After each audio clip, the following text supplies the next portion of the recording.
স্বামী, ঈদের দিনে এইগুলা কি দিছস? এই বাটি নিয়ে কি আমি এখন রাস্তায় ভিক্ষা করবো? পকেটে যখন টাকাই নাই তখন আমার বাজারে আনছস কোন সাহসে? রমজান মাস শেষের দিকে গ্রামের বাজারে ঈদের কেনাকাটার ভীষণ ভিড়।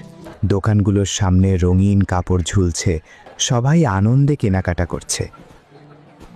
সেই ভিড়ের মধ্যেই এলো এক গরিব দম্পতি, বানর আর তার বউ।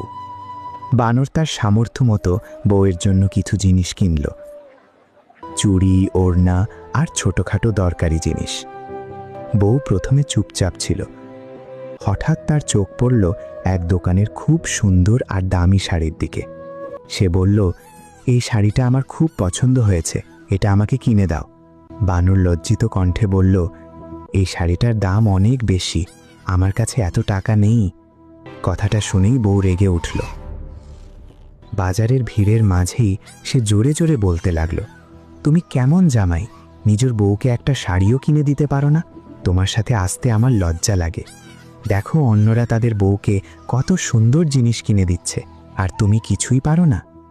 চারপাশে দাঁড়িয়ে থাকা সবাই সব শুনতে লাগলো।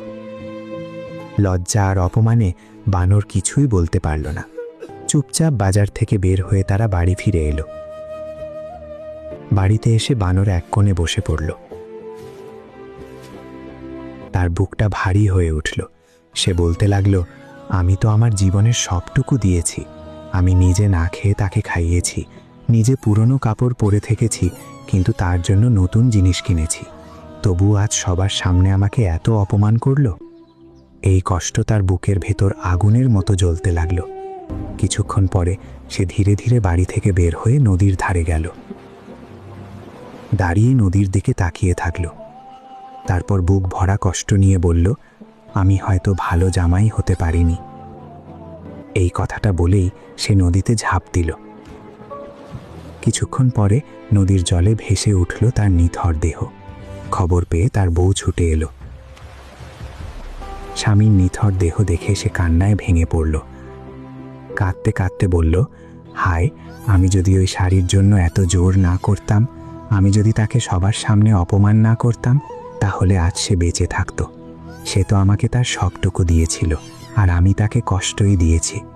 বুক চাপড়ে কাঁদতে কাঁদতে সে বলল, একটা শাড়ির জন্য আমি আমার সংসারটাই হারিয়ে ফেললাম।